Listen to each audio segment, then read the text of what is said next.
निकुंभ जिला दुर्ग छत्तीसगढ़ की यह पवित्र पावन भूमि धान का कटोरा कहा जाने वाली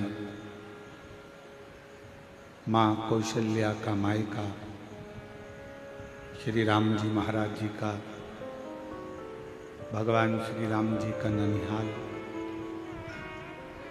ऐसी पवित्र पावन भूमि पर पवित्र पावन शिव महापुराण की कथा श्रवण करने का सौभाग्य प्राप्त हुआ। कथा के मुख्य यजमान श्री सरयू प्रसाद देशमुख जी, श्रीमती टिकेश्वरी देशमुख जी, श्री रूपेश जी देशमुख जी, श्रीमती लीलावती देशमुख जी एवं समस्त महाकाल परिवार निकुंभ जिला दुर्ग छत्तीसगढ़ सभी यजमान परिवार के लिए एक बार जोरदार ताली बजाकर स्वागत अभिनंदन।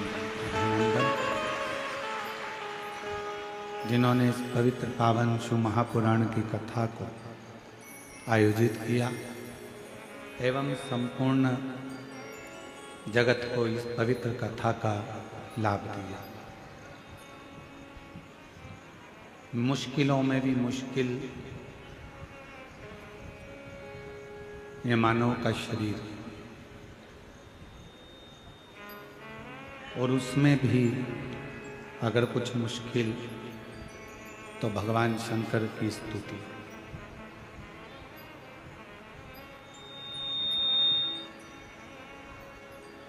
कथा मंडप में विराजमान सभी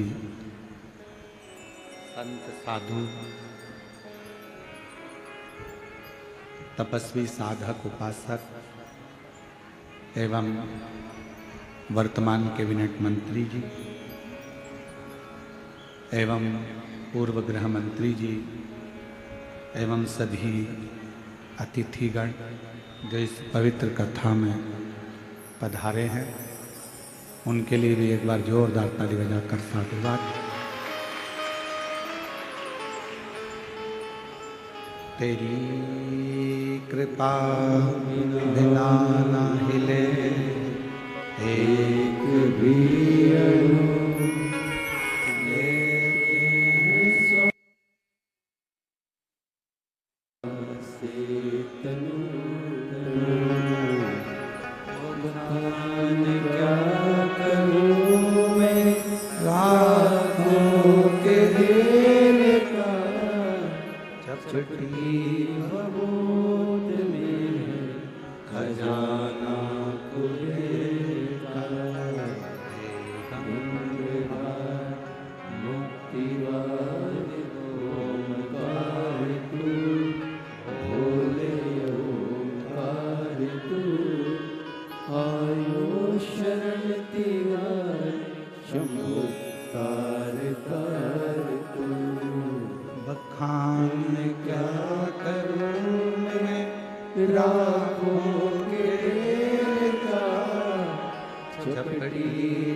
इस मानव शरीर में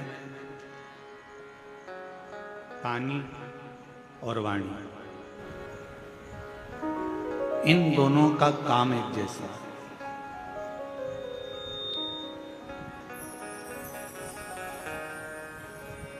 पानी अगर गंदा हो गया तो वो पीने के लायक नहीं रहता।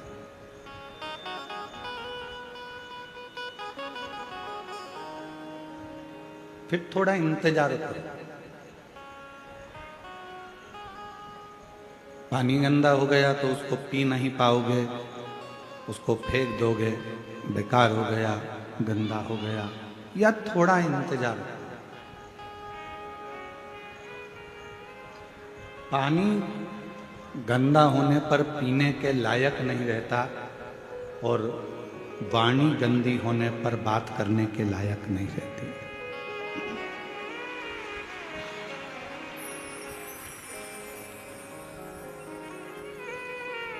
मेरे शिव जी काय से रिश्ते, मेरे शंकर भगवान को चाहिए क्या? दो ही चीजें मेरे शंकर भगवान ने आपसे ली, एक पानी और दूसरी वाणी। शिव जी ने आपसे एक लोटा जल भी लिया और आपसे वाणी भी ली, श्री शिवाय।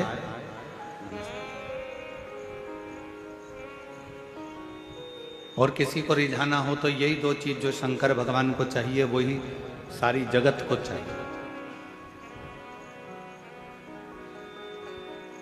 पूरी दुनिया को आपसे कुछ नहीं चाहिए। जो शंकर भगवान मृत्यु लोक के देव अधिदेव महादेव, जो पृथ्वी के देवता हैं, देव अधिदेव महादेव जो इस मृत्यु लोक के देव हैं, जो उन्होंने संसार के लोगों से लिया वही संसार के लोग भी आपसे लेना चाहते।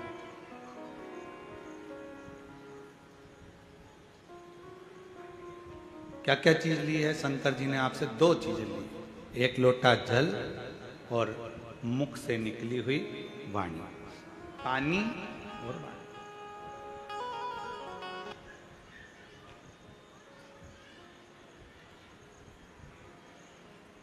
पानी भी शिव जी ने लिया है और वाणी भी शिव जी ने ली।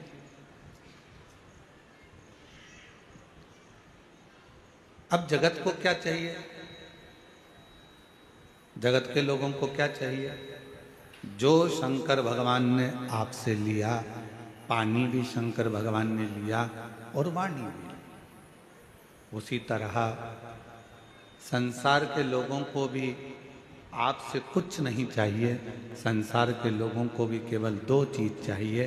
एक, कोई अतिथि तुम्हारे दरवाजे पर आए या किसी के प्राण छूट रहे हों तो जरा सा पानी उसको पीने को मिल जाए। अतिथि आए उसका सम्मान पीने के पानी से हो जाए और अतिथि आए तो आपकी मीठी वाणी से उसका सत्कार हो जाए। बस ये दो चीजें चाहिए, जो शंकर को भी प्रिय है और जगत को भी प्रिय है।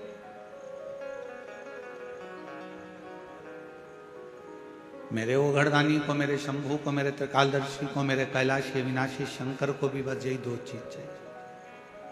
एक श्रेष्ठ तुम्हारी पानी की जो एक लोटा जल लेकर जा रहे हो उसमें आपका भाव शुद्ध हो, निर्मलता का हो, हृदय का हो, भक्ति का हो। और आप जब किसी से मिल रहे हो, भगवान का भजन कर रहे हो, स्मरण कर रहे हो, कीर्तन कर रहे हो तो आपकी वाणी शुद्ध। वाणी ऐसी बोलिए जो मन का आपा हो। पर आज के जमाने में वाणी ऐसी बोलिए जो जम के झगड़ा हो, पर उससे मत बोलिए जो तुमसे तगड़ा हो। आज का जमाना उल्टा है कि वाणी तो बोलो, पर ऐसी बोल रहे हैं लोग, आपस में झगड़ा हो रहा है, लड़ाइयाँ हो रही हैं, अपशब्द कहे जा रहे हैं, ताने दिए जा रहे हैं, गालियाँ दी जा रही है, आड़े टेढ़े वचन बोले जा रहे हैं।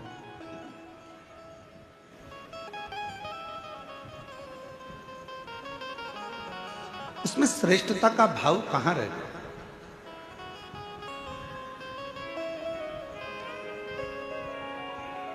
बोल मेरी जीवा हरि हरि, 10-10 भोजन पान करे और राम नाम में मरी मरी। बोल मेरी जीवा हरि। ये जिह्वा एक ऐसी विचित्र है कि भजन का नंबर आ जाता है तो ये जीवान एकदम मौन हो जाती है, और भोजन का नंबर आ जाता है तो चिल्ला चिल्ला कितना अच्छा बना है, आपकी चटनी तो इतनी अच्छी है, आज तो जो भाजी बनी, सब्जी बनी इतनी बढ़िया बनी है, आज की खिचड़ी, आज का चावल, आज का पोहा इतना बढ़िया बना, पूछो ही मत।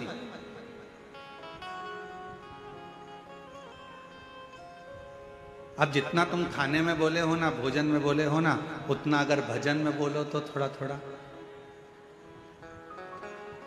एक नजारा रात्रि को देखना निकुंभ में आके, आज नहीं देखो तो कल देखना। कल कथा का चतुर्थ दिवस है, परसों कथा विराम हो जाएगी। कल का कथा का समय तो यही रहेगा, 1 बजे से 4 बजे तक। परसों का कथा का समय सुबह 8 बजे से 11 बजे तक हो जाएगा। कल जब कथा का चतुर्थ दिवस रहेगा, विराम दिवस के 1 दिन पहले का दिन कौन सा कहलाता है? जम के बोलो, शिवरात्रि। तो कल तो हो जाएगा कथा का शिवरात्रि का दिन, और परसों के दिन जिस दिन कथा विराम हो रही है उस दिन है प्रदोष, और बाबा की कृपा से उस दिन भी आपको कथा का लाभ का आनंद मिलेगा। शिव तत्व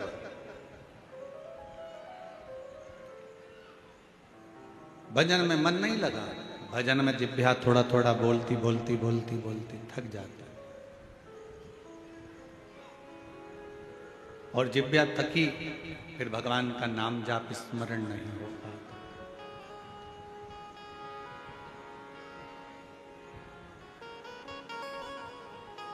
बड़ी मुश्किल से ये जिह्वा भगवान की अविरल भक्ति में रंग पाती है। और एक बात और याद रखना, बहुत समझने वाला विषय है इस बात का। निकुंभ की मेरी जीजियों, छत्तीसगढ़ के मेरे जीजाओं, मेरी बेटियों, बेटाओं, मेरी माताओं, मेरे भाई, एक बात का स्मरण रखना, जितना जितना तुम भगवान की भक्ति में रमती चली जाओगी, लगती चले जाओगी, थोड़े दिन में भगवान मन में सोचते हैं कि ये बहुत ज़्यादा उपास कर रही है, बहुत ज़्यादा तप कर रही है, बहुत ज़्यादा मंदिर में पोछा लगा रही है, बहुत ज़्यादा झाड़ू लगा रही है, बहुत ज़्यादा मंदिर में रोज रोज आ रही है। तो भगवान क्या करते हैं, धीरे धीरे मन में से अपनी भक्ति को हटाने का प्रयास करते हैं, आपको दूर करेंगे।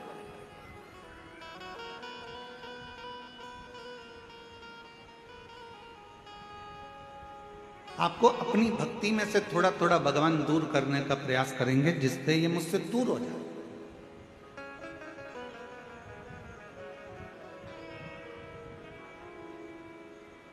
पहले भी कथा में काज फिर कह रहा है, बच्चा छोटा सा है, गोदी में है। माँ बच्चे को कब उतारती है? जब वो बच्चा खिलौने से खेलने लगता है। भगवान अपने भक्त को वैभव देते हैं, गाड़ी देते हैं, बंगला देते हैं, धन देते हैं, संपदा देते हैं, सत्ता देते हैं, सब कुछ देते हैं, और धीरे धीरे मेरे भोले बाबा आपको अपने आप से दूर कर लेते हैं। उस समय पर आपको चतुरता चाहिए। आप कितने भी व्यस्त रहो, आप कितने भी मस्त रहो, आप कितने भी काम में लगे रहो, पर मेरे शंकर भगवान का मंदिर मत छोड़ना, मेरे शिव का शिवालय मत, शिव पुराण मत छोड़ो, शंकर का भजन मत छोड़ो, मेरे महाकाल राजा का द्वार मत छोड़ो, मेरे कुबेर भंडारी का स्मरण मत छोड़ो। बहुत व्यस्त रखेंगे वो। और सबसे ज्यादा व्यस्तता कब होती है? जब आपका मंदिर जाने का समय होता है। आपने सोचा कि सुबह टाइम नहीं मिलता तो मैं 10 बजे मंदिर जाऊंगी, तो भगवान सबसे ज्यादा व्यस्त तुम्हें 10 बजे कर देगा। तुमने सोचा कि मैं 10 बजे मंदिर नहीं जाऊंगी, शाम को 4 बजे जाऊंगी, जब सब दुकान चले जाएंगे, बच्चे स्कूल चले जाएंगे, सब अपने काम में लगे, 4 बजे मंदिर जाऊंगी, भगवान इतना व्यस्त कर देगा 4 बजे कि तुम मंदिर नहीं जाओ। फिर तुमने सोचा अब ऐसा नियम बनाती हूँ कि शाम को 7 बजे मंदिर जाऊंगी, सब आ जाएंगे, सबका खाना बना दूंगी, सबको घर में रुक के फिर मैं मंदिर। भगवान ऐसी व्यस्तता लाएगा कि 7 बजे भी तुम्हारा मंदिर का समय छूट जाए, तुम्हें दूर करेगा।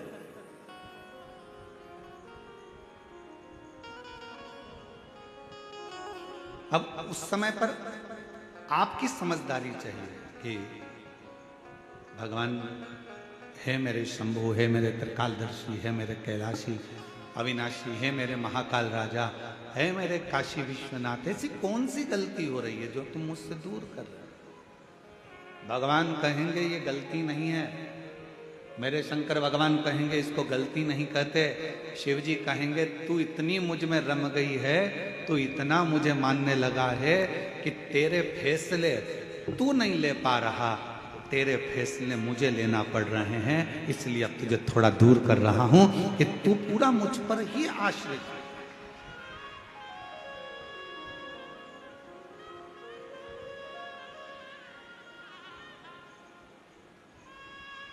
तारकासुर था असुर,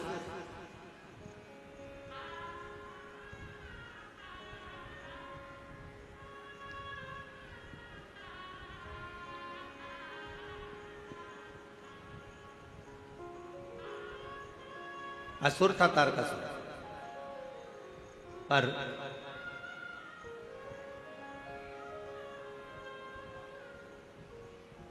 तारकासुर ने अपने बेटों को अपने पास में बुलाया, तारकाक्ष, विदुम्माली और कमलाक्ष की।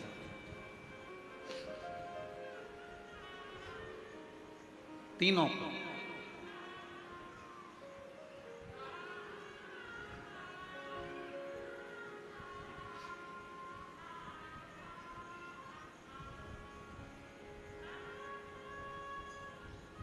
और तीनों को बुलाकर तारकासुर ने अपने तीनों बेटों से कहा कि तीन को कभी मत भूलना। और सुन लो मेरी छत्तीसगढ़ की जीजियों, मेरे छत्तीसगढ़ के जीजाओं, बहुत सावधानी से।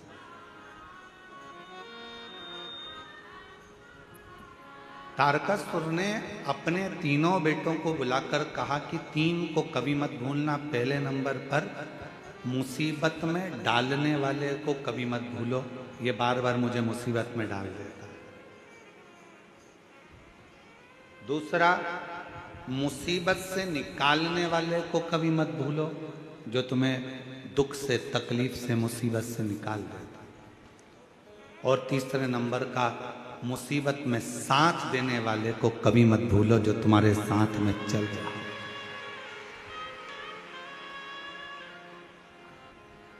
अब तारकासुर के तीनों बेटे तारकाक्ष, विदुम्माली, कमलाक्ष की तीनों के अंदर एक प्रश्न खड़ा हुआ। क्या कभी असुरों की चित्तवृत्ति में भी कोई अच्छा प्रश्न आता है? कहा अगर कुछ माता पिता के संस्कार अगर प्रबल हैं तो अच्छे प्रश्न क्यों नहीं आते?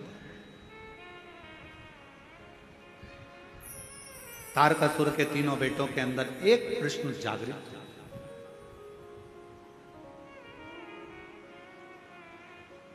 और वो प्रश्न कौन सा था? तारकासुर के तीनों बेटों ने कहा पिताजी आप कहते हो मुसीबत में डालने वाले को कभी मत भूलो, मुसीबत से निकालने वाले को कभी मत भूलो, और मुसीबत में साथ देने वालों को कभी मत भूलो। इन तीनों का गुण क्या किसी एक में पाया जा सकता है?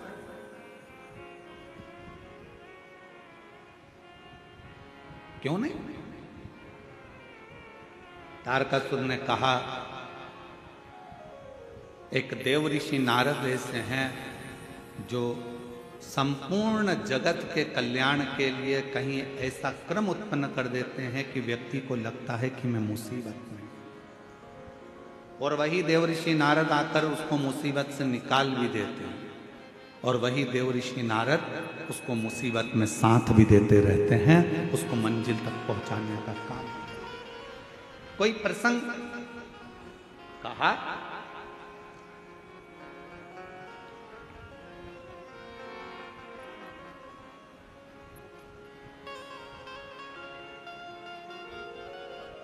तारकासुर ने कहा एक प्रसंग मेरे स्मरण में आता है। वो कौन सा प्रसंग है? कहा वो प्रसंग है भगवान शंकर के नेत्र से रुद्राक्ष की उत्पत्ति हुई, और भगवान शंकर के नेत्र के जल से ही अंधकासुर की उत्पत्ति।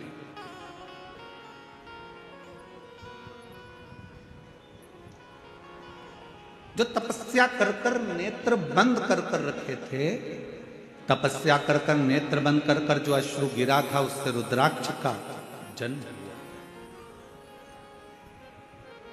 रुद्राक्ष का जन्म। और इतने में माता पार्वती जी ने आकर आंखों को बंद कर लिया, और भगवान शंकर के नेत्र से जो जल गिरा उससे अंधकासुर उत्पन्न।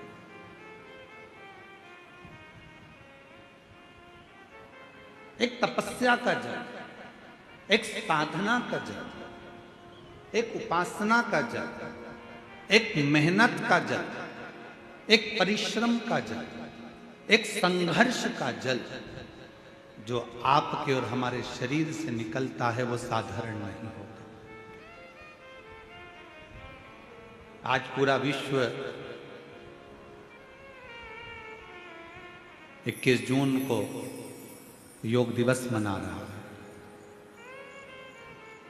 पूरा विश्व मना रहा है।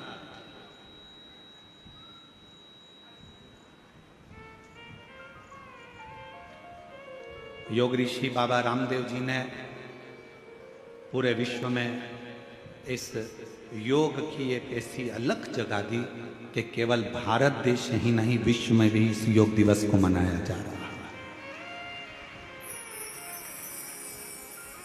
और सभी को इस पवित्र योग दिवस की बहुत बहुत बधाई हो।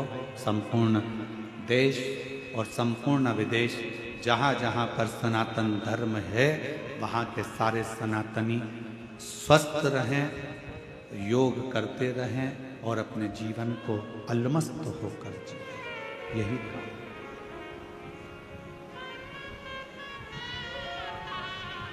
क्या ये तीनों क्रम, तारकासुर से तारकाक्ष ने पूछा, विदुमाली ने पूछा, कमलाक्षकी ने पूछा, क्या ये तीनों क्रम एक व्यक्ति में है? नारद जी ने। ठीक है, क्या कोई चरित्र है जिसको हम सुन सके? क्यों नहीं? एक पवित्र चरित्र तारकासुर ने सुनाया। सुनो तारकाक्ष, विदुमाली, कमलाक्षकी, शंकर भगवान के नेत्र बंद करने से उनके नेत्र से जो अश्रु निकला उससे एक बच्चे ने जन्म ले लिया जिसका नाम था अंधकासुर। पार्वती जी ने उसको गोदी में ले लिया। अब बच्चा अगर जन्म लिया है, बच्चा अगर रो रहा है तो बच्चे को पार्वती जी ने अपनी गोदी में लिया। गोदी में लिया तो शंकर भगवान से कहा कि ये मेरा पुत्र है। शंकर भगवान ने कहा ये तुम्हारा पुत्र नहीं है, प्रभु आपके द्वारा प्रकट हुआ है तो मेरा तो पुत्र ही रहेगा।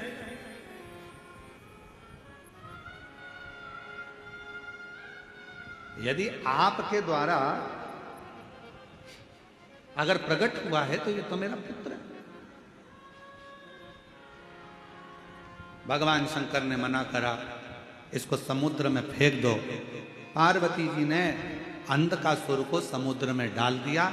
हिरण्याक्ष ने उसको पाल पोस कर बड़ा करा और हिरण्याक्ष ने पाल पोस कर बड़ा करा। उसको जब बड़ा करा, समय आया, वराह अवतार के रूप में भगवान श्री हरि ने, नारायण ने उस हिरण्याक्ष का वध कर दिया। अब जरा ध्यान देना कि नारद जी ने वो क्रम कैसे करे। नारद जी पहुंचे अंधकासुर के पास और अंधकासुर से कहा कि तुमने जिंदगी में कभी तप करा? जीवन में तुमने कभी साधना करी है, कभी आराधना करी है, कभी तप करा? नहीं। अंधकासुर को भगवान देव ऋषि नारद ने तप में लगा दिया और ब्रह्मा जी से वर मांगा कि मैं कहीं ना मरूं, ऐसा वर मुझे दे दीजिए। तब कहा ऐसा हो नहीं सकता, मरना तो पड़ेगा। तब देव ऋषि नारद से फिर पूछा अंधकासुर ने कि ब्रह्मा जी मुझे अमर होने का वर नहीं दे रहे तो मैं वर कौन सा लूं? तो कह दिया एक वर मांग लो कि तुम्हारा तो कोई ना माँ है ना तुम्हारा कोई पिता है। हिरण्याक्ष ने तो तुम्हें पाला पोसा था, इसलिए तुम वर मांग लो। जिस दिन मैं अपनी माँ को गलत दृष्टि से देखूंगा बस उसी दिन मेरे प्राण छूटे। नारद जी के कहने पर अंधकासुर ने वर मांग लिया ब्रह्मा जी से। ब्रह्मा जी ने तथास्तु भी कहा।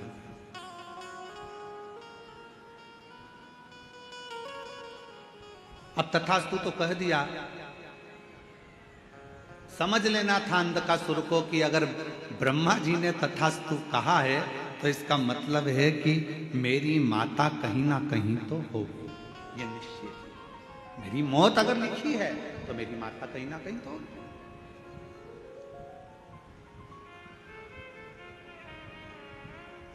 दे दिया भाई। और समय आया, तारकासुर ने अपने पुत्र तारकाक्ष विदुम्माली और कमलाक्ष की, तीनों से कहा सुनो, अब देखो नारद जी का काम देखिए कि ये असुर था, इसको मरना था, इसके प्राण जाना थे, पर इसको तब साधना में लगाकर इसको वर दिलवा दिया। और वर दिलवा कर जब ये अपनी माता पार्वती की सुंदरता का बखान करेगा और पार्वती को अपनी अर्धांगिनी बनाने का जब प्रयास करेगा, तब इसके प्राण छूटेंगे।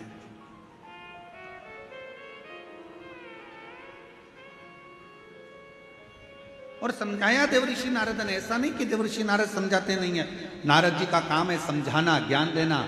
एक विद्वान संत साधु सन्यासी तपस्वी साधक उपासक की एक क्रमता होती है कि वो समझाने का प्रयास करते, पर तुम्हारी बुद्धि में बैठे तब तुम्हें समझ में आए। महाराज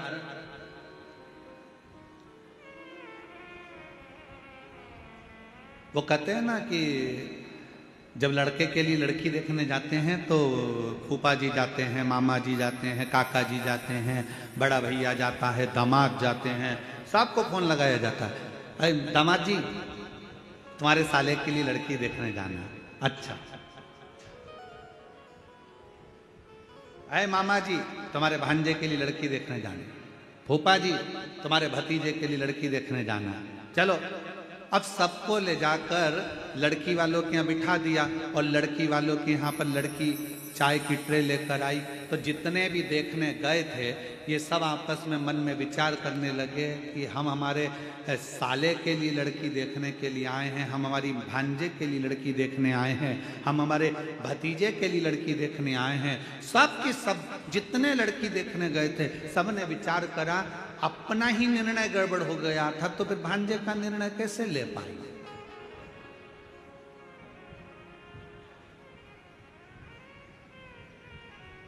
जब हमारी शादी की बात आई तो हमने विचार करा, मामा सोचे कि हमने विचार करा, फूफा सोचे हमने विचार करा, दामाद सोचे हमने विचार करा, हमारा निर्णय हमको ही अच्छा नहीं मिल पाया, तो हम हमारे साले के लिए कौन सा निर्णय ले पाएंगे। ये विचारणीय हो जाता है। परशु महापुराण की कथा एक बात कहती है, जन्म मरण और परण ये तीन मेरे शंकर भगवान के हाथ में हैं। भगवान शिव ने ये किसी को नहीं, ये भगवान शिव ने किसी को नहीं दिया। जन्म कब होना है, कहाँ होना है, कैसे होना है, कितनी बजे होना है, ये निश्चित स्वयं देवादिदेव महादेव करते हैं। मरण मृत्यु कहाँ होना है, किस जगह पर होना है, भले तुम कहीं पर भी रहते हो, पर तुम्हारी मौत जहां लिखी होगी, जब लिखी होगी, जिस जगह पर लिखी होगी, जिस घड़ी में लिखी होगी, उस घड़ी में, उस पल, उस समय में मृत्यु तुमको लेकर चली जाएगी। और अगर तुम्हारी मौत नहीं लिखी है तो चाहे दुनिया के लोग मृत्यु के घाट उतर रहे हों, बाबा भोलेनाथ उस व्यक्ति को कैसे भी काल के पंजे से निकाल कर बाहर ले आएंगे, कोई बच जाएगा और मालूम पड़े बाकी के मर जाए। और ये हुआ। अभी अहमदाबाद में एक घटना घटी, बोलो टीवी पर देखी थी कि नहीं देखी थी? अरे जम के तो बोलो, देखी थी। अहमदाबाद में घटना घटी, कितना अच्छे अच्छे सब अपने अपने भावों से जा रहे थे, सबके हृदय में भगवान समाहित था, सबके हृदय में शिव था। फ्लाइट में बैठ भी गए, फ्लाइट उड़ भी गई। उस कैंपस में मेडिकल कॉलेज के जो बच्चे थे वो भोजन कर रहे थे, उनको क्या मालूम था कि हमारी मौत यहाँ लिखी है, हमारी मृत्यु यहाँ लिखी है। वो फ्लाइट में उड़ने वालों को क्या पता था कि हमारी मृत्यु यहाँ लिखी है? किसको मालूम?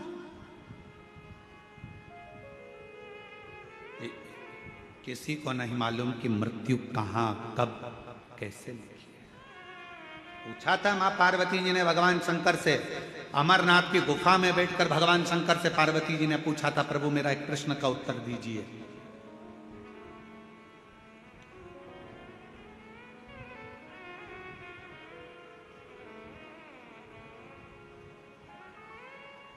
मृत्यु की तिथि, मृत्यु का समय, मृत्यु का पल, मृत्यु की घड़ी कब लिखी जाती है? थोड़ा ध्यान देना, पूर्व में क्या हुआ है, तुमने कितना कमाया कितना गमाया, पूर्व में क्या तुम्हारे पास था क्या नहीं था, ये बताना सरल है, पर आने वाला समय क्या कह रहा है, कितने दिन जियोगे, कब चले जाओगे, कब आखिरी श्वास होगी, कब भगवान का भजन कर रहे होगे, कब प्राणों को त्याग रहे होगे, ये बताना कठिन है, बहुत कठिन। कोई कितना भी विद्वान संत बन जाए, कोई कितना विद्वान साधु बन जाए, कोई कितना विद्वान सन्यासी बन जाए, कोई कितना भी बड़ा महाराज बन जाए, वो बता नहीं सकता। याद रखना, सबसे पहला दर्शन करने के लिए मेरे शंकर भगवान राम जी के दरवाजे पर गए थे, मां कौशल्या जी की गोद में से राम जी को गोद में लेकर दर्शन किया था। क्या मेरे शंकर भगवान को नहीं मालूम था कि राम जी को 14 वर्ष के लिए वनवास जाना पड़ेगा? मेरे राम जी को मालूम था। क्या मेरे राम जी को नहीं मालूम था कि सीता जी का परित्याग करना पड़ेगा? मेरे शंकर भगवान को मालूम था। पर मेरे शंकर भगवान ने ये सब कुछ देखा, पर भविष्य नहीं बताया कि आने वाले समय में तुम्हारे साथ क्या होने वाला है। याद रखना, संत साधु सन्यासी तपस्वी साधक उपासक दुनिया में कितने भी पैदा हो जाएं, पर मृत्यु कब कहां कैसे होगी, इसका रिसर्च तो वैज्ञानिक भी नहीं कर सकते, साइंटिस्ट भी नहीं कर सकते। इसका रिसर्च तो केवल एक देवाधिदेव महादेव कर सकते हैं। शंकर ओघड़दानी ने लिखा, पार्वती से कहा, सुनो पार्वती, मृत्यु अटल सत्य है। जब बच्चे की नाल कटती है, मां के गर्भ से जब बच्चा जन्म लेता है, उसकी नाल कटती है, उस नाल कटने के समय पर बच्चे की मृत्यु लिख दी जाती है कि कब कहां किस जगह कैसे होगी। समय निश्चित हो जाता है।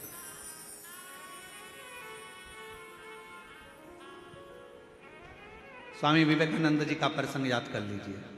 स्वामी विवेकानंद जी ने रामकृष्ण परमहंस जी से पूछा था कि व्यक्ति को भगवान का नाम कब लेना चाहिए। रामकृष्ण परमहंस जी ने कहा था, मरने के 1 मिनट पहले। मरने के 1 मिनट पहले भगवान का नाम लेना चाहिए। तो रामकृष्ण परमहंस जी से स्वामी विवेकानंद जी ने पूछा कि मालूम कैसे पड़ेगा कि मरना कब है? तो रामकृष्ण परमहंस ने कहा, जब तुम्हें मालूम ही नहीं है कि मरना कब है, तो हर पल हर मिनट हर क्षण भगवान का नाम लेते रहो। कौन सा क्षण आखिरी होगा किसको मालूम है? कौन सा क्षण?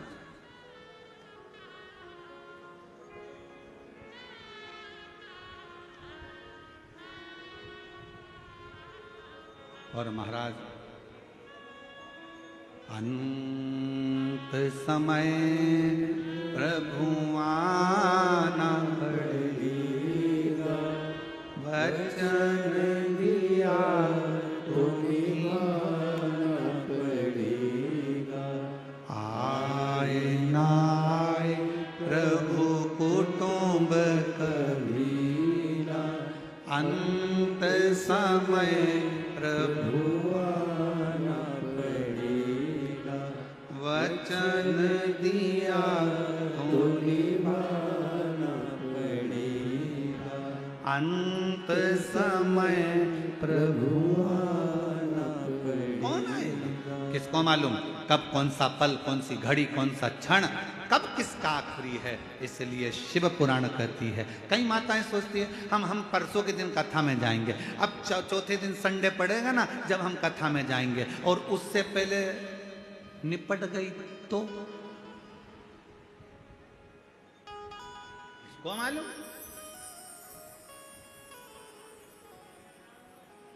अरे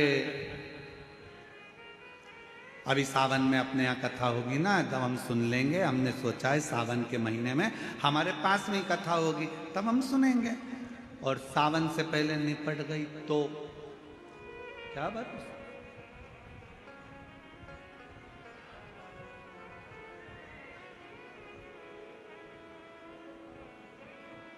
बहुत कठिन, बहुत कठिन। खूब भगवान का नाम ले। खेत में काम करो, धान बो, अपनी मेहनत को पीछे मत हटो, परिश्रम पूरा करो।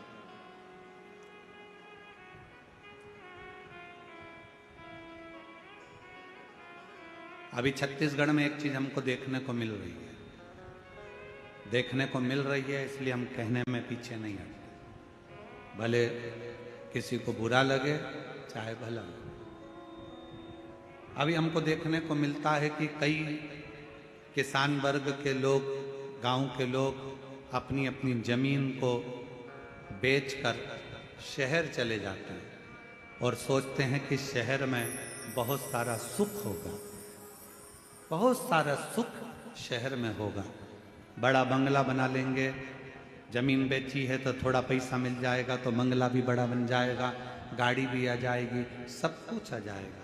पर मेरा करबद्ध हाथ जोड़कर निवेदन है इस व्यासपीठ से कि जो छोटे छोटे किसान हैं, जो जंगल गांव में रहते हैं, जिनके पास जमीन है और जो धान की फसल लगाते हैं या अन्य फसल लगाते हैं, उनसे कहूँगा अपनी जमीन बेचकर कभी शहर में मत जाओ। जो गांव में सुख है उस शहर में नहीं मिल सकता। जो अपने गांव में सुख है वो शहर में नहीं। शहर की चमक जरूर लग रही है कि यहाँ गाड़ी मिल सकती है, बंगला मिल सकता है, शहर में पानी मिल जाएगा, शहर में ये मिल जाएगा, एजुकेशन मिल जाएगा, सब कुछ मिल जाएगा। शहर में तुम्हें गाड़ी भी मिलेगी, पैसा भी मिलेगा, धन भी मिलेगा, बंगला भी मिलेगा। तुम जमीन बेच कर जाओगे तो तुम्हारे पास ढेर सारा धन भी होगा, सब कुछ होगा। शहर में सब कुछ मिल सकता है, पर शहर में तुमको जो शांति और प्रेम चाहिए, वो प्रेम और शांति गांव के सिवाय कहीं नहीं मिल सकती।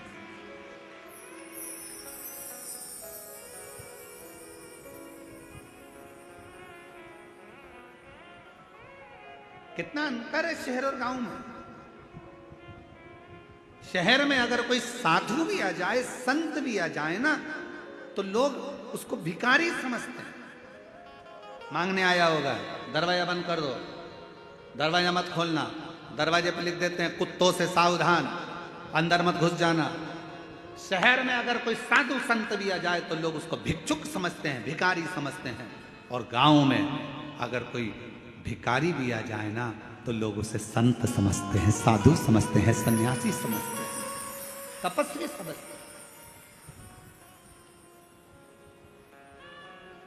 मत बेचो अपनी जमीन को, भले थोड़ा सा टुकड़ा है, थोड़ी सी फसल लगाओ, अलमस्त जिंदगी जियो।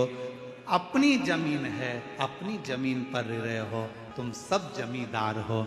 लोग कहते हैं ये किसान है, हम कहते हैं जिसके पास जमीन का भी अगर एक टुकड़ा है तो वो जमींदार से कम नहीं है, अपनी मस्ती में जीने वाला, अपनी मस्ती।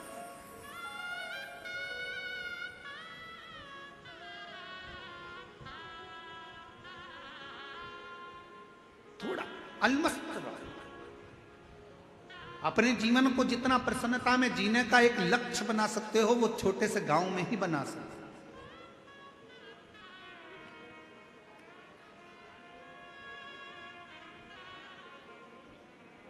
शिव कथा कर रही है, भगवान शंकर का चरित्र करा है, शिव महापुराण की कथा कर रही है, भगवान शंकर का संवाद करता है। भीतर की जो प्रसन्नता है, देवऋषि नारद ने अंधकासुर को भगवान की भक्ति में लगा दिया। अब वो विचार करता है कि वर मिल गया, वर मिलने के बाद उसने विचार करा कि मुझे शादी करना है, कोई अच्छी लड़की मिल जाए। जो लड़की थी कहाँ, शिव जी उसको ब्याह कर ले गए। माता पार्वती जी की सुंदरता की ओर उसका मन डोल गया, मन उसका विचलित हो गया पार्वती जी की ओर, और आखिरी में पार्वती जी को लेने गया। उसको नहीं मालूम था कि ये मेरी माँ है, इसने जब मेरा जन्म हुआ तो गोदी में मुझे ले लिया था, और मुझे गोदी में लेकर ये निश्चित हो गया था कि ये मेरी माता हो।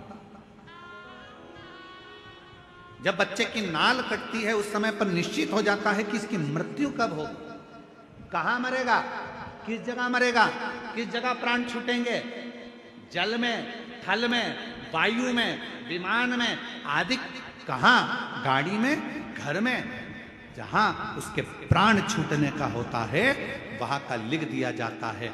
अपने जिले में, अपने क्षेत्र में, अपने प्रदेश में, दूसरे प्रदेश में, दूसरी जगह में, जहां लिखा वहां जाता है। वहां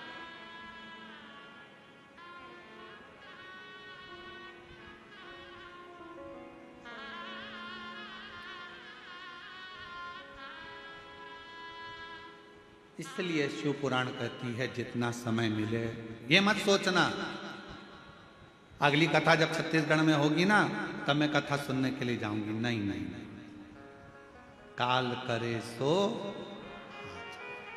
आज करे सो पल में प्रलय हो जाएगा, शिव पुराण सुनेगा। आज मिला है मैं, चल पहुंचो। बहुत सारे प्रश्न हैं दुनिया की दृष्टि में, बहुत प्रश्न। एक बहन ने एक प्रश्न लिखा कि गुरुजी हम हमारे नर्मदा जी का दर्शन करने के लिए हम जबलपुर के पास बेड़ा घाट गए, वहां से हम शंकर जी का छोटा सा शिवलिंग लेकर आ गए, हम उसकी प्राण प्रतिष्ठा करे बिगर हम उसका पूजन कर रहे हैं, हमारे पास में प्रतिष्ठा का पैसा नहीं है, हम उसकी आराधना कर रहे हैं, क्या हमें पुण्य मिलेगा? क्यों नहीं मिलेगा?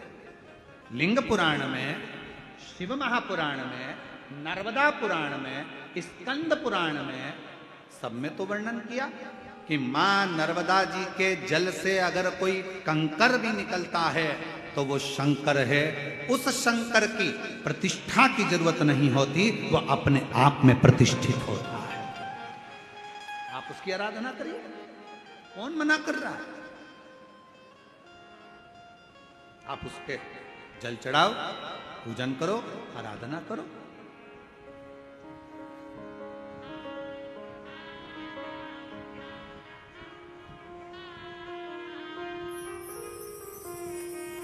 और आप जब उसकी आराधना करेंगे, उसका स्मरण करेंगे तो सुख अपने आप आएगा। और शंभु शरण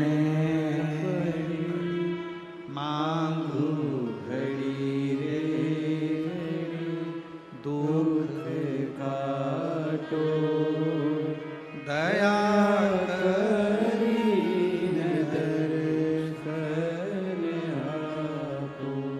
सारे प्रश्न हैं। गुरु जी हम क्या भगवान का नाम ले सकते हैं? हम रजस्वला धर्म में हैं, क्या भगवान को पुकार सकते हैं? द्रौपदी का चरित्र कहता है कि द्रौपदी रजस्वला धर्म में थी, दुशासन बाल खींच कर लेकर गया, भरी सभा में खड़ा कर दिया, चीर खींचने लगा। आखिरी में द्रौपदी ने अपने गुरु जी से पूछा, गुरु द्रोणाचार्य से कहा, गुरुदेव कोई नहीं बचा रहा, मेरे पति नहीं बचा रहे, मेरे काका ससुर, काकी सास बैठी, अंधकार यहाँ पर धृतराष्ट्र गांधारी बैठे, वो नहीं बचा रहे, कोई बचाने को तैयार नहीं है, भीष्म पितामह नहीं बचा रहे, गुरुदेव आप बताओ मैं क्या करूं? तब गुरु जी ने कहा, एक काम कर, वो द्वारका नाथ को पुकारना प्रारंभ कर दे।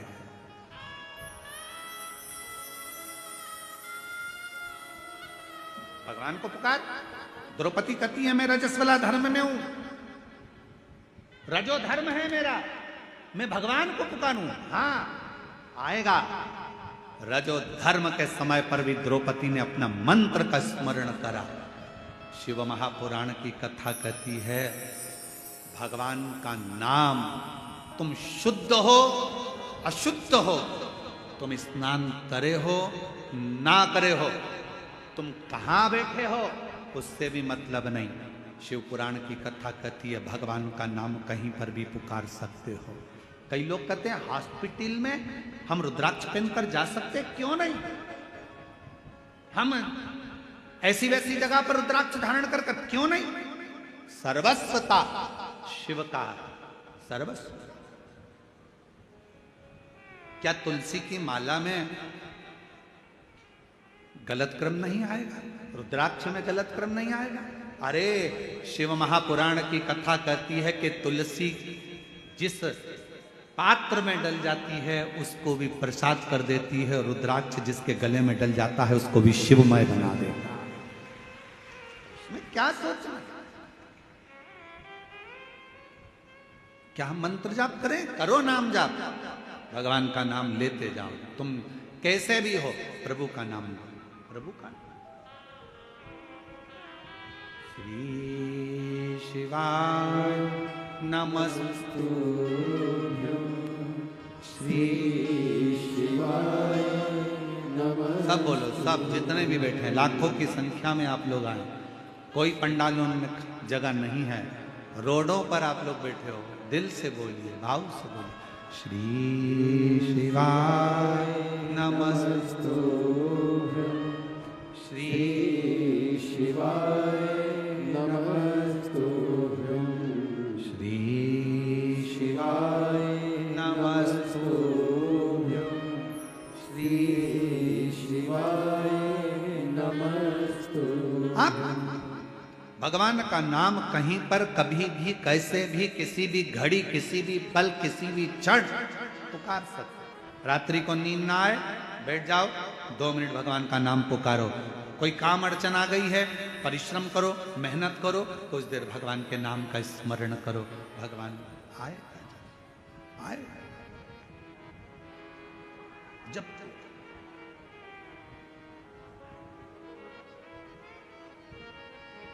तब कहाँ कैसे प्राण जाएंगे कोई भरोसा नहीं। अंधकासुर ने सोचा कि मेरे प्राण जाएंगे ही नहीं, मेरी तो कोई माँ है ही नहीं, मेरी माता ही नहीं है तो प्राण जाने का काम ही क्या। पर उसको क्या मालूम था कि मृत्यु निश्चित है। संसार सागर में अगर आप आए हैं तो मौत तो निश्चित रहेगी,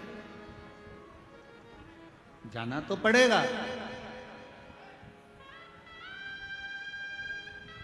प्राण इसलिए निवेदन है उसको पुकारना।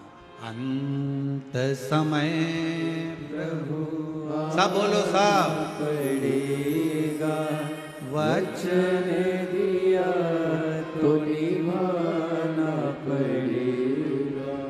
आए ना आए प्रभु कुटुंब कभी ना, अंत समय प्रभु आना पड़ेगा, वचन दिया तो निभाना पड़ेगा।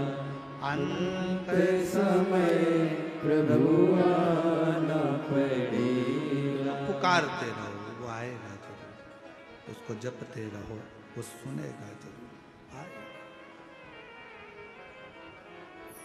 उसको पुकार, सुन, शिव कथा करें। आखिरी में अंधकासुर ने पार्वती माता पर गलत दृष्टि दे दी और उसके प्राण चले गए।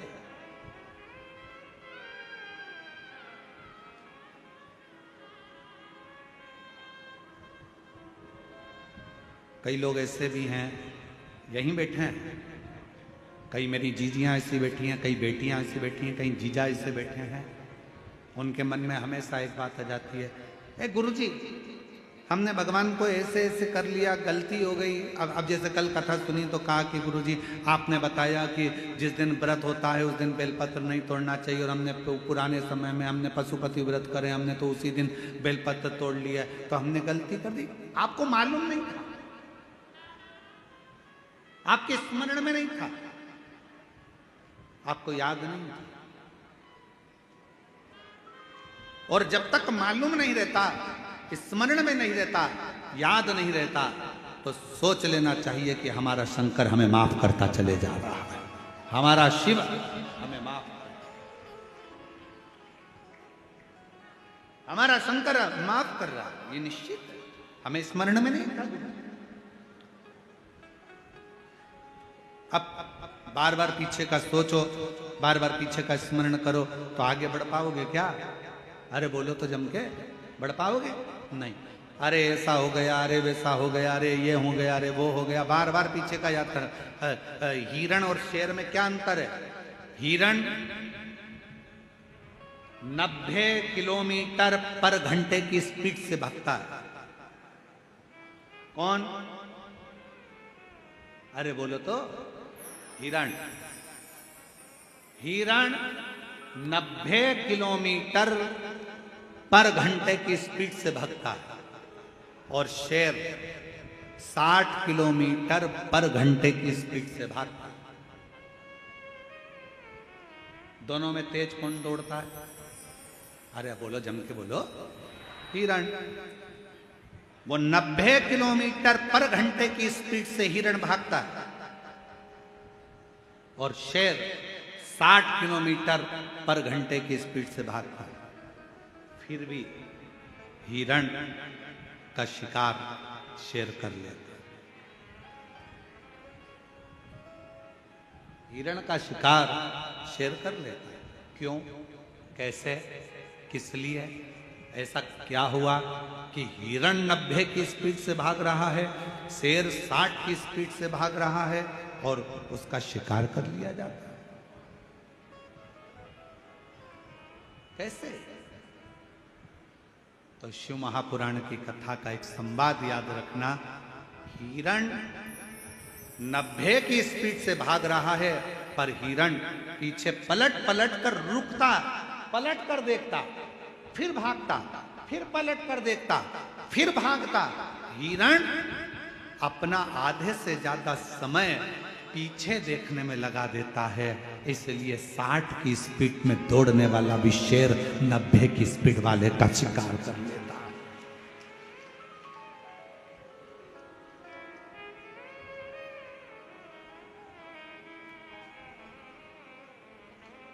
पलट रहा है, पीछे देख रहा है, पीछे, फिर पीछे देखा, फिर पीछे देखा, फिर पीछे देखा, फिर पीछे देखा, तो शेर ने उसका शिकार कर लिया। 90 की स्पीड में भाग रहा था हिरण, पर 60 वाले ने 90 वाले का शिकार कर लिया। पीछे पलटने के चले। और आपसे निवेदन है मेरी छत्तीसगढ़ की जीजियों, मेरे छत्तीसगढ़ के जीजाओं, मेरी बेटियों बेटाओं, आपसे निवेदन है। कई बेटियां कहती हैं मैंने पहले एग्जाम दिया, 4 बार एग्जाम दिया, 5 बार एग्जाम दिया, मैं क्लियर नहीं कर पा रही हूँ, मैं सीए बनूंगी कि नहीं बनूंगी, डॉक्टर बनूंगी कि नहीं बनूंगी, मैं ये वाला एग्जाम पास करूंगी कि नहीं करूंगी, मैं ये कर पाऊंगी कि नहीं कर पाऊंगी, मैं इंजीनियर बन पाऊंगी कि नहीं बन पाऊंगी, मैं कलेक्टर बनूंगी कि नहीं, मैं एसपी बनूंगी कि नहीं बनूंगी। ये पीछे तुमने कितने भी एग्जाम दिए उसको मत देखो, तुम्हारी स्पीड 90 की होना चाहिए। अच्छा पढ़ो, मेहनत करो, संघर्ष करो और दौड़ते रहो, आगे बढ़ते रहो, फिर तुम्हारा शिकार कभी नहीं होगा। तुम एक दिन अपने सिंहासन पर बैठकर ही रहोगे। एक पत्र है, अच्छा है, शंभू शंभू।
खुशबू राहुल जैन कहीं बैठे हों। खुशबू राहुल जैन, सरोना जिला कांकेर छत्तीसगढ़, मोबाइल नंबर ये है। खुशबू राहुल जैन अगर कहीं बैठे हों तो बेलपत्र लेने के लिए आ सकते। खुशबू राहुल जैन, सरोना जिला कांकेर छत्तीसगढ़, मोबाइल नंबर। गुरुदेव, बाबा का कितना बखान करूं, कम है। गुरुदेव, मुझे झटके आते थे और झटके के कारणवश मैं गिर जाती थी और मुझे याद नहीं रहता था कि क्या हो, समझ नहीं आता। ये झटके आते आते सालों निकलते चले गए, जिंदगी बढ़ती चली गई। आयुर्वेदिक इलाज करवाया, डॉक्टरों का इलाज करवाया, पर कभी भी झटके बंद नहीं। आखिरी में किसी बहन जी के कहने पर कथा सुनना प्रारंभ करी, शिव जी पर जल चढ़ाना, बेलपत्र चढ़ाकर खाना, शिव जी के मंदिर की सेवा करना प्रारंभ करी और बाबा की कृपा से 11 मार्च 2021 से कोई झटका नहीं आया। बाबा की कृपा से मैं ठीक। 11 मार्च 2021 से लास्ट झटका आया था, उसके बाद से मेरे बाबा ने मुझे संभाल लिया। महाकाल बाबा की कृपा, कुबेर भंडारी की कृपा, मैंने शिव जी को अपना पिता मान लिया। गुरु जी, आप कहते हो कि शंकर भगवान से कोई संबंध जोड़ लो, और अगर एक रिश्ता भगवान से जुड़ गया तो तुम्हारी पूरी टेंशन तुम्हारे पिता की होगी। मैंने भगवान शिव को अपना बाप मान लिया। गुरुदेव, मेरे 2 बच्चे हैं, सोचती हूँ कि अपने बच्चों के लिए और अपने परिवार के लिए कुछ करती रहूँ, जिससे मेरा परिवार में कहीं धन की कमी ना हो। मेहनत आप कहते हो पूरी करो। मैंने भी एक दिन एकांत में बैठकर विचार करा कि मैं क्या करूं। शिव जी के हाथ छोड़ दिया। मेरे पिताजी जैसा मार्ग बताएंगे मैं करूंगा। और बाबा की कृपा से एक दिन बैठी थी, एक साड़ी में फाल लगाने को आ गई। फिर मैंने ब्लाउज सिलना प्रारंभ करा, फिर मैंने बड़ी बनाना प्रारंभ करा, फिर मैंने पापड़ बनाना प्रारंभ करा, फिर मैंने चिप्स बनाना प्रारंभ करा। और आज बाबा की कृपा से अच्छा व्यापार मेरे शिव रूपी पिता के हाथ से चल रहा है और मैं अच्छा आनंद के साथ कार्य कर रहा हूं। किसके आश्रित होकर? शिव के आश्रित, शंकर के आश्रित। एक पत्र और देखो, पद्मा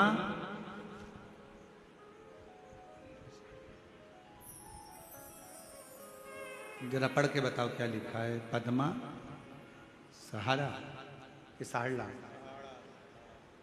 पद्मा सहाला जामसार कला थाना डोंगर गांव से हूँ। कहीं बैठी हो तो हाथ हिला सकती हैं। पद्मा सहारा जामसारा कला थाना डोंगर गांव से हूँ। बाबा, व्यासपीठ को प्रणाम करती हूँ। गुरुजी, मेरे भोले बाबा की माला का वर्णन करूं, उसकी स्मरण करूं। बहुत गरीब थी गुरुदेव, कभी कभी तो 2 दिन भूखा ही रहना पड़ता था। जरा पत्र को आप लोग पढ़ेंगे तो आपको स्मरण में आएगा।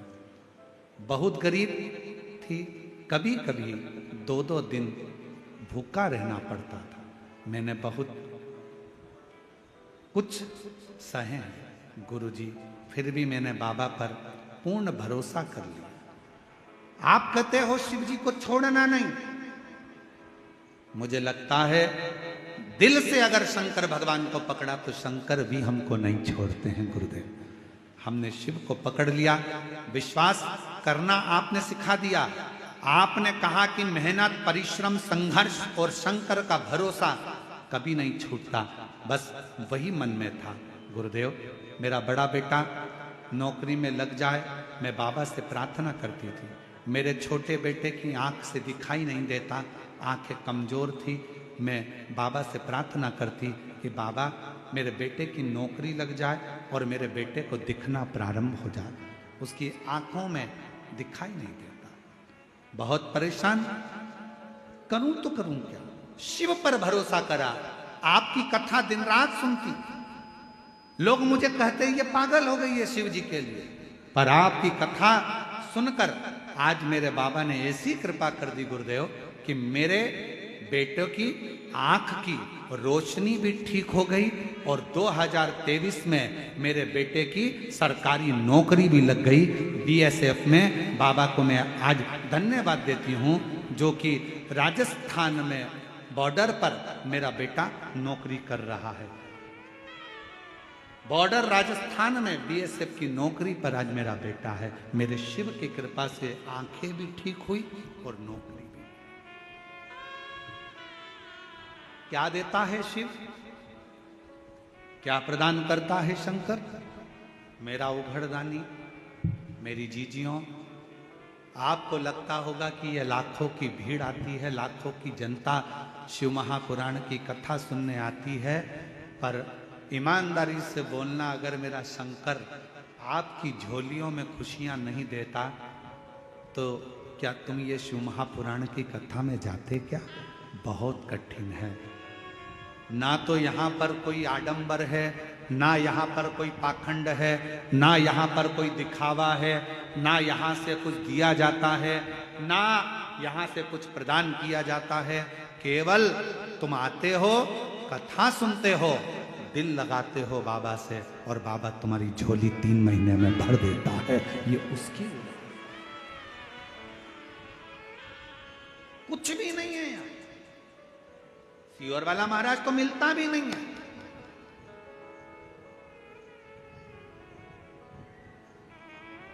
हम आपसे मिलते भी नहीं, और नहीं मिलने का कारण केवल एक है कि भगवान को भगवान रहने दो, इंसान को भगवान मत बनाओ, इसलिए नहीं मिलते आपसे। कई लोगों के मन में आ जाएगा सीहोर वाले महाराज जी से मिल ले हम, भगवान ऐसा कृपा कर दे, महाराज जी हाथ रख दे, महाराज जी ऐसा। ना ना ना ना, आप भगवान को भगवान रहने दो, इंसान को भगवान मत बनाओ। आज के जमाने में ढेर सारे भगवान बन के बैठे हुए हैं, ढेर सारे।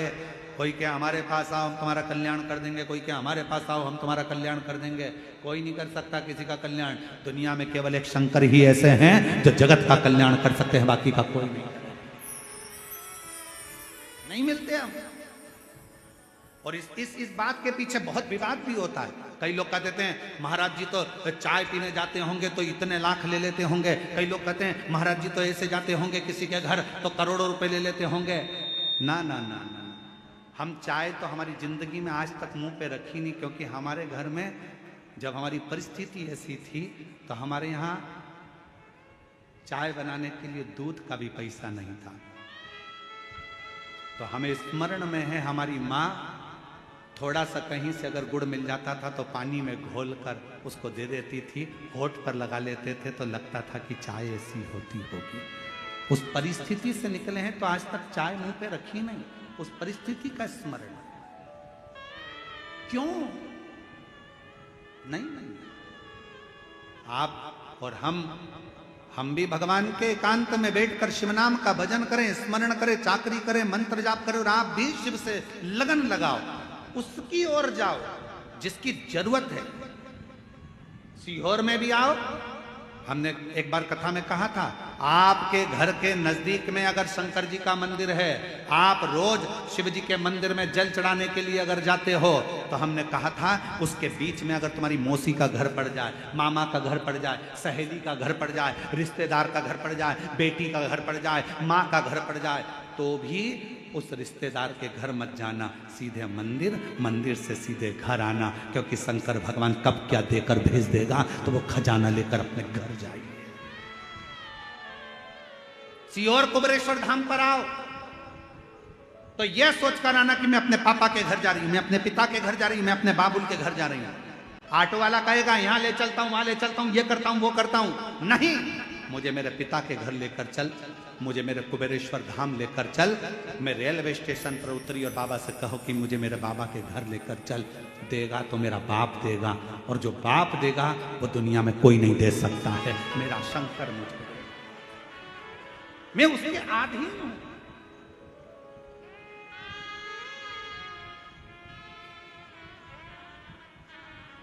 रिश्ता तेरा मेरा सबसे प्यारा, रिश्ता तेरा मेरा सबसे प्यारा, तू मेरा बाबा, मैं हूँ तेरा लाला, मैं हूँ तेरा लाला, तू मेरा बाबा, मैं हूँ तेरा लाला, मैं हूँ तेरा। मेरा संबंध मेरे बाबुल से है, मुझे उसके द्वार जाना।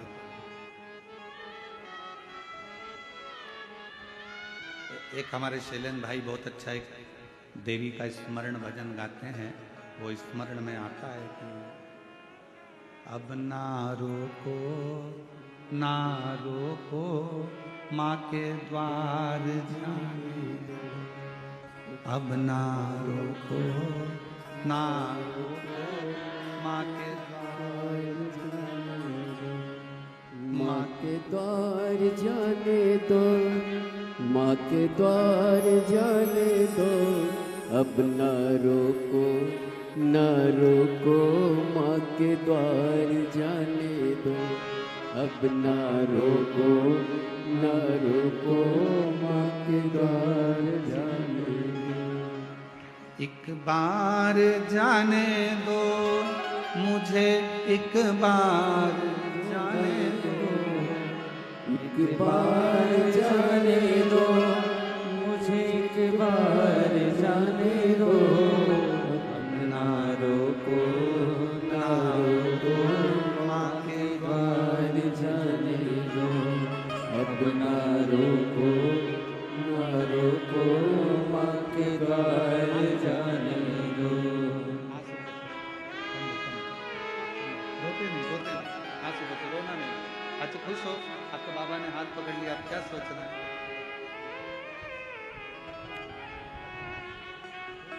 रोते नहीं, खुश हो, बाबा बुलाए।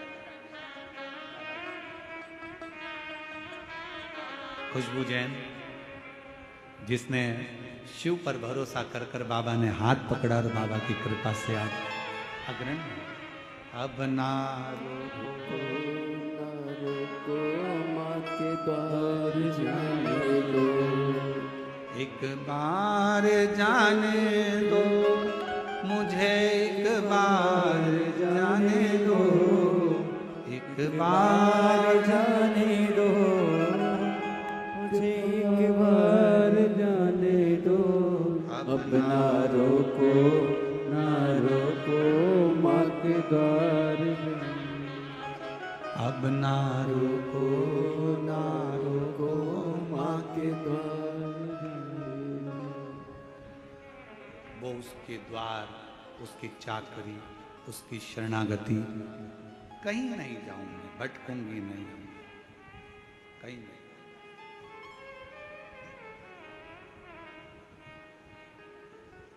उससे कहूं दिल की बात, भटकूं ना।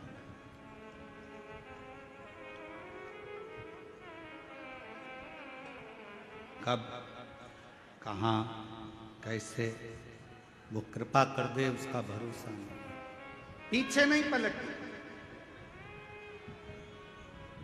क्या हुआ पहले, मैंने एक बार एग्जाम दी, नहीं निकली गुरुजी, दूसरी एग्जाम दी, नहीं निकली गुरुजी, कोई बात नहीं, मेहनत कर रही हो ना बेटा, अपना परिश्रम कर रही हो ना बेटा, सफलता मिलेगी।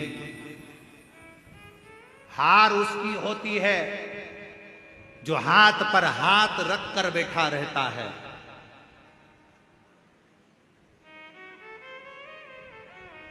हार उसकी होती है जो हाथ पर हाथ रख कर बैठा रहता है। मेहनत करने वाला तो एक दिन विजय प्राप्त कर कर ही रहता है। मिलेंगे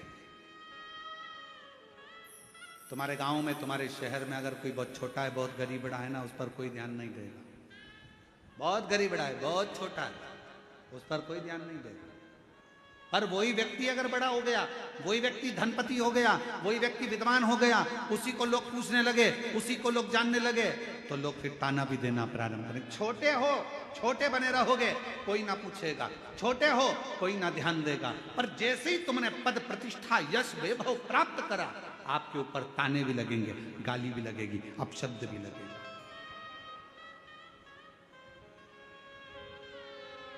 सील ठप्पा लगना कोई साधारण बात नहीं है महाराज। डिग्री प्राप्त करना कोई साधारण बात नहीं है महाराज। सील ठप्पे लगना कोई साधारण बात नहीं है। मीराबाई के जीवन में सोचो, सांप का पिटारा आया, शेर के सामने जंगल में छोड़ दिया।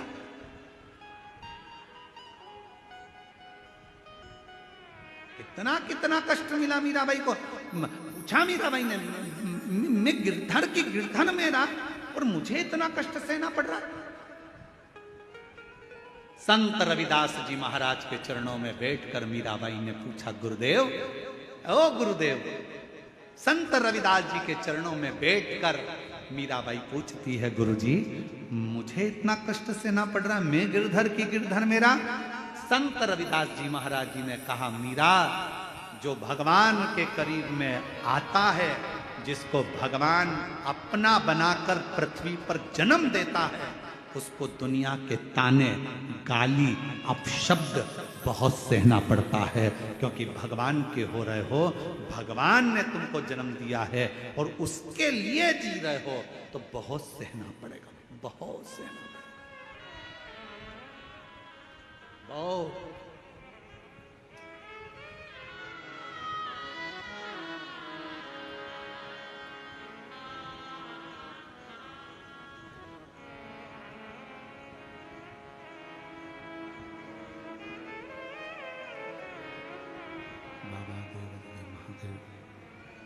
भगवान शिव वरदानी त्रिकालदर्शी कैलाशी गणेशी शंकर भगवान शिव की पवित्र कथा कर रहे हैं। शिव महापुराण की कथा वर्णन कर रहे हैं, शिव तत्व कह रहा है।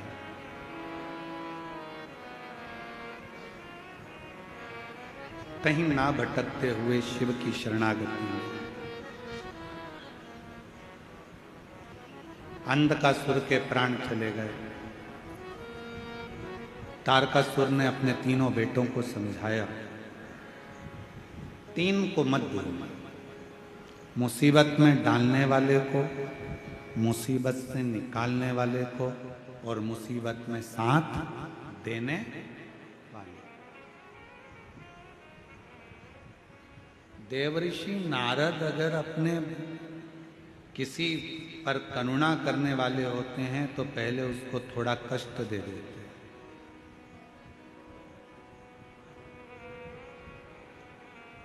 फिर उसको मुसीबत में से निकालने के लिए तब साधना बता देते हैं, फिर उसका हर पल हर क्षण साथ देते हैं।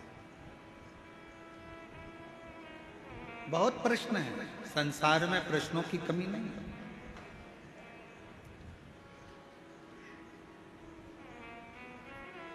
क्यों गुरुजी? मान लो हम मंदिर ना जा पाए तो जो उपाय हमको करना है, क्या वो हम हमारे घर में कर सकते? क्यों नहीं? कई बड़े बड़े शहर होते हैं, बड़े बड़े शहर हैं, मंदिर दूर है। कई उपाय ऐसे होते हैं जो रात्रि में करना होते हैं, नहीं हो पाते। मंदिर का दरवाजा बंद हो गया, नहीं कर पा रहे, अपने घर में कर लो।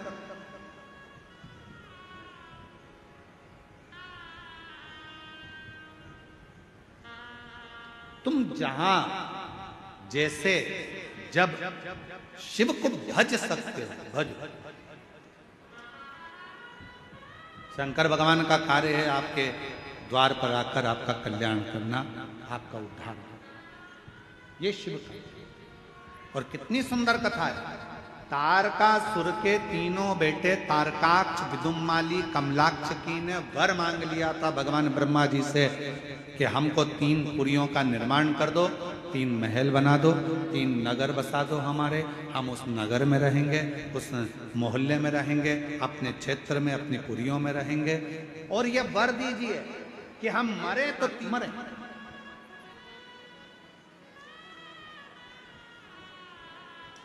मान लो अगर हमारे प्राण चले भी जाएं, हमारे प्राण अगर छूट भी जाएं, तो हम मरे तो तीनों एक साथ मरे, तीनों के प्राण एक साथ, एक साथ।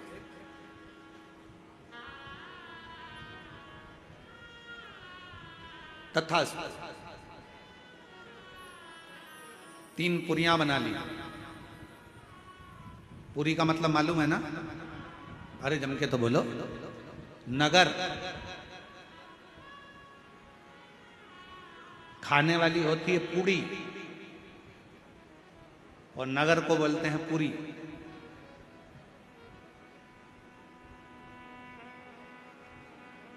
तीन पुरियां बनी जिसमें तारकाक्ष, विदुमाली, कमलाक्ष की सब उसमें निवास कर, सब उसमें निवास कर रहे हैं, सबकी सब। खूब उपद्रव मचाया, जितना उपद्रव मचा सकते थे। क्लियर करो उसको आवाज को। खूब उपद्रव मचाया, सारे देवता परेशान हो गए, सब परेशान।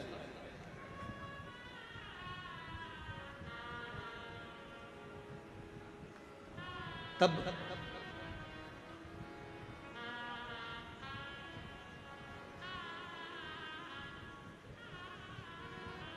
सबने मिलकर भगवान देवादिदेव महादेव से प्रार्थना की। सबने मिलकर प्रार्थना करी, हे शंभु, हे त्रिकालदर्शी, हे करुणा सागर, हे दया सागर, दुनिया का कल्याण करने वाले हे शिव, कृपा कर। कि नमामि शमीशान निर्वाण रूपम विभुं व्यापकं वेद स्वरूपम नमामि निर्वाण रूपम विभुं व्यापकं ब्रह्म वेद स्वरूपम। ओम नमः शिवाय, ओम नमः शिवाय, ओम नमः शिवाय, ओम नमः शिवाय। नमामि शमीशान निर्वाण रूपम विभुं व्यापकं ब्रह्म वेद स्वरूपम। ओम नमः शिवाय, ओम नमः शिवाय, ओम नमः शिवाय। ओम नमः शिवाय। शिव जी प्रसन्न हो गए, मांगो क्या चाहिए। देवता इतने एकत्रित होकर आए, आप सब एकत्रित होकर आए हो, क्या चाहिए। शिव महापुराण में, स्कंद पुराण में और लिंग पुराण में, तीनों में एक बात एक जैसी मिलती है कि शंकर भगवान अपनी कथा में, शंकर भगवान अपने मंदिर में और शंकर भगवान अपने 12 ज्योतिर्लिंग में उसी को बुलाते हैं जिसका कल्याण करना होता है।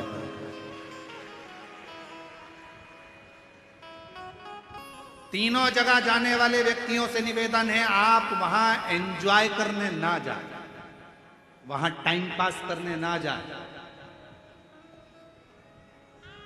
वहां पार्टी मनाने, पिकनिक मनाने या ऐश्वर्य आराम के लिए इन 3 जगह पर ना जाए। कहां कहां? पहले नंबर का है शिव महापुराण की कथा में अगर आओ, बाबा से अगर प्रार्थना करने आ रहे हो तो अपने साथ में अपना बिछाने की दरी, अभी बारिश है, पन्नी, छाता, पानी की 2 बोतल ओढ़ने का साथ लेकर चलो। थोड़ा सा अपने साथ में ठेहुआ वगैरह बनाकर कुछ रख कर, चिवड़ा मिक्सचर लेकर चलो। कभी भूख लगा, कोई नहीं दिया, अपना पा लिया, पड़े बाबा के धाम, कथा सुन। एक महिला, कल हमको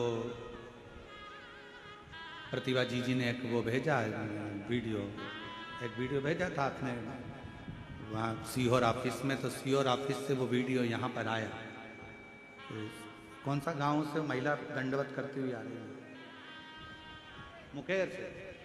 तो कल इन्होंने सीहोर भेजा एक वीडियो ऑफिस में, वहाँ से वो वीडियो यहाँ ललित महाराज जी के पास आया। ललित महाराज हमको दिखाए तो वो एक महिला दंडवत करती करती करती करती कोई गांव से कथा स्थल तक आ गई। कथा स्थल चलिए आ गए। समिति वालों ने दीदी से पूछा कि ये क्यों आ रही है, तो उन्होंने फिर लिख के भेजा कि इनकी जेठानी की लड़की का कोई स्वास्थ्य खराब हो गया था और बाबा ने लाज रख ली तो दंडवत का बोला था, पास में कथा होगी तो दंडवत करती करती करती।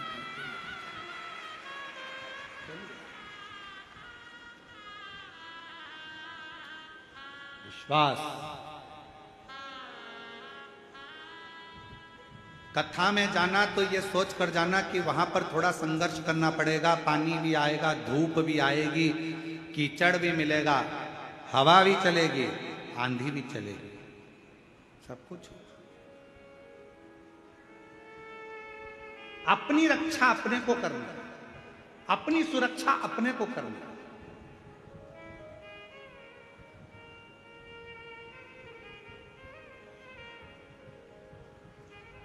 कथा सुनने वालों से,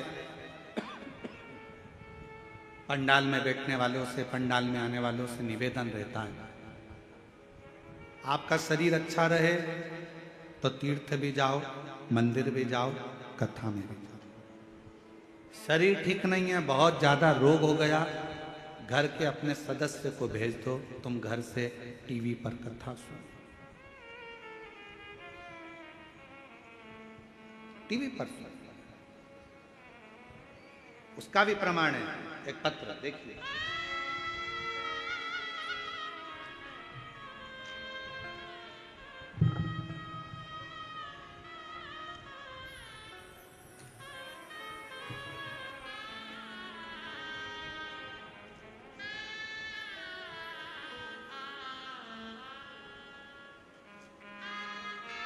मेरा नाम इंद्राणी साहू है, पति श्री सियाराम साहू, ग्राम बरघरा, जिला कवर्धा, छत्तीसगढ़ का निवासी हूँ।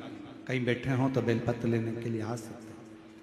इंद्राणी साहू, पति श्री सियाराम साहू, ग्राम बरघरा, जिला कवर्धा, छत्तीसगढ़ का निवासी। मैं बाबा को धन्यवाद देने के लिए आया हूँ। मेरा तबीयत बहुत खराब हो गया था, बड़े बड़े डॉक्टर को दिखाया, मैंने MRI कराना, CT स्कैन कराना, तो पता चला कि तुम्हारे सिर पर गांठ हो गई है। 2.5 सेंटीमीटर का जो गांठ है वो ब्रेन में हो गई है, तो मैं ब्रेन ट्यूमर हो गया है, उसका ऑपरेशन करना पड़ेगा। खर्चा करीब 10 लाख रुपए का है।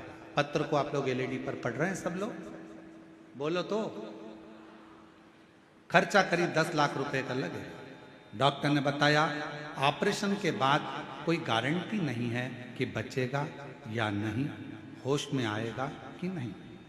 मेरे परिवार वाले घबरा गए और मेरे पत्नी इंद्राणी साहू को अस्पताल, हॉस्पिटल से हम घर लेकर आए, क्योंकि हम छोटे किसान हैं, मेरे पास इतना पैसा नहीं था। मैंने अपने रिश्तेदार दीदी जीजा को फोन से बताया, तब किसी को भी बोला, पर इतना धन की व्यवस्था किसी के पास नहीं थी। दीदी बोली तुम ऑपरेशन मत कराओ भैया, एक काम करते हैं, सीहोर चले जाते हैं, वहां पर प्रदीप मिश्रा जी रहते हैं सीहोर में, वहां कुबरेश्वर बाबा का पूजन करना। दीदी के गाड़ी किया और हम लोग सीहोर चले गए। कुबरेश्वर बाबा का पूजन करा, रुद्राक्ष लिया, पूजन करके रुद्राक्ष लेकर कंकर शंकर पूजा पाठ किया और 2 दिन दर्शन करने के बाद से प्रार्थना किया, बाबा मेरी पत्नी का सिर पर गांठ है, उसे ठीक कर देना। हम लोग रुद्राक्ष लेकर घर आ गए। पत्नी रोज रुद्राक्ष को लोटे में जल में भर देती, भोले बाबा पर चढ़ाती, पीने लगी, बेलपत्र चढ़ा हुआ खाने लगी।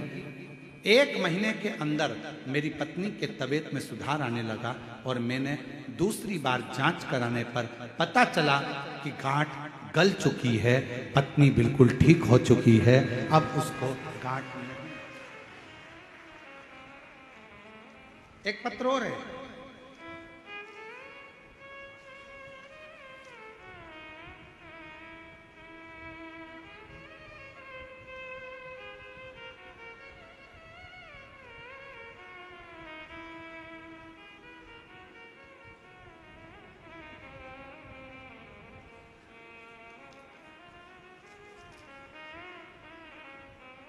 मेरा नाम श्रीमती योगिता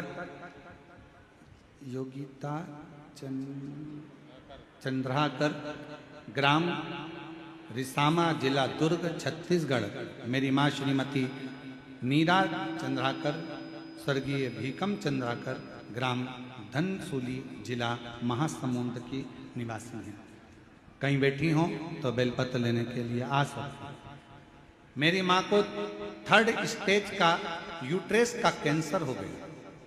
अगस्त 2025 में हमको मालूम पड़ा, 2024 में मालूम पड़ा, और यूट्रेस का कैंसर जानकर मालूम पड़ा कि 4th स्टेज पर पहुंच गया। मेरा बड़ा भाई का भी देहांत 11 महीने पहले ही हुआ। उसको भी बचाने में 30 लाख रुपए खर्च कर दिए, पर वो बच नहीं पाए। गुरुदेव, किसी के कहने पर मालूम पड़ा कि शिव महापुराण की कथा सुनी।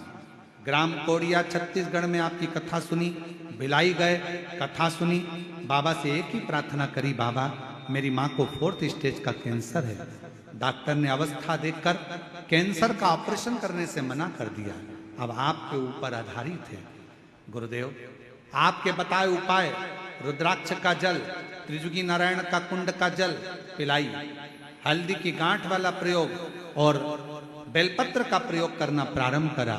बाबा की ऐसी कृपा दृष्टि हो गई गुरुदेव कि मेरे माता के यूट्रेस में जो गठाने थी वो पूरी गल गई, और 3 माह बाद जांच हुई तो रिपोर्ट नॉर्मल आ गई। और मेरी माँ आपकी सभी कथा सुनती हैं। आज मैं बाबा को यहाँ प्रणाम करने के लिए। शिव शिव है, एक उसकी अविरल भक्ति, एक विश्वास, एक उसकी दृढ़ता, एक उसका भरोसा, ये सुख प्रदान करता। और हम तो बाबा के भरोसे चलते हैं, हम तो बाबा के भरोसे चलते हैं।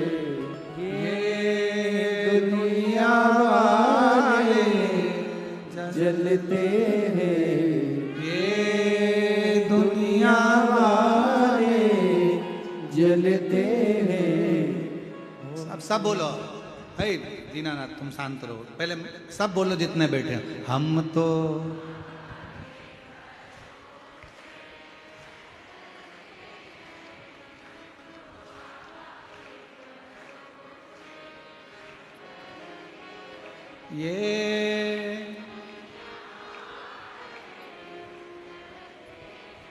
ये दुनिया, हम तो बाबा के भरोसे चलते हैं, डमरू वाले के भरोसे चलते हैं। उसके आश्रित होकर चलो। हमें किसी के आश्रित नहीं होना है, हमें उसके आश्रित। बाबा ने हमको चलना सिखाया, भक्तों से मिलना सिखाया, सब भक्तों से मिलना सिखाया। हम तो सीना ताने के चलते हैं, हम तो सीना ताने के चलते हैं। ये दुनिया वाले जलते हैं, ये दुनिया वाले जलते हैं। हम तो बाबा के भरोसे चलते हैं, हम तो बाबा के भरोसे चलते हैं। मंदिर, शिव महापुराण की कथा और तीर्थ एंजॉय के लिए नहीं है,